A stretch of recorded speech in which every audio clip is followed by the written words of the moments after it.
অথই, ওকে দেখে এত মন খারাপ করার কিছু নেই। ওকে আমি চিনি, এখানে প্রায় 3 বছর যাবত এইভাবেই বসে থাকে। আমি জানি যে এরকম মানুষ দেখলে তোমার অনেক খারাপ লাগে, কিন্তু কি করবা বলো। আমি ওর সম্পর্কে যতটুকু শুনছি, ওর নাকি কারোর সাথে একটা সম্পর্ক ছিল। এই সম্পর্ক ভেঙে যাওয়ার পরে ও এমন পাগল হয়ে গেছে। দেখো, আমরা সবাই না শুধুমাত্র একদিকে চিন্তা করি। এখন আমরা সবাই বলবো যে ছেলেটার কি দোষ ছিল, ছেলেটাকে এভাবে ছেড়ে দিতে হবে কেন। ওই যে কথা আছে না, একটা কয়েনের 2টা পার্ট থাকে। আমরা শুধুমাত্র এক পার্ট দেখতেছি যে ওকে মেয়েটা ছেড়ে দিচ্ছে, কিন্তু কে জানে ও মেয়েটার সাথে হয়তো এমন কিছু করছে যার জন্য মেয়েটা ওকে ছেড়ে দিচ্ছে। দেখো, ওর না কোনো দোষ আছে, নয়তো এরকম ভাবে ওকে কোনো মেয়ে ছেড়ে চলে যেত না।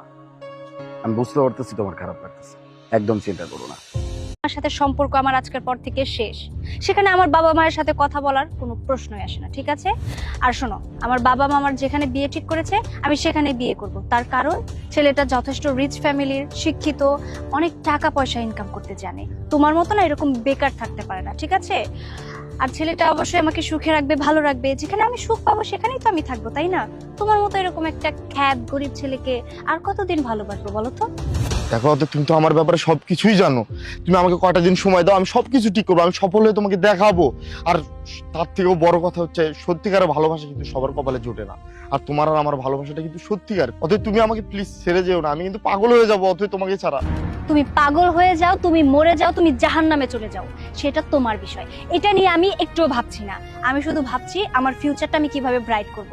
তোমার সাথে থাকলে অন্তত আমার ফিউচার জীবনেও ব্রাইট হবে না। তাই ক্লিয়ার ভাবে আমি তোমাকে বলে দিচ্ছি, তোমার সাথে আজকের পর থেকে আমার সবকিছু শেষ।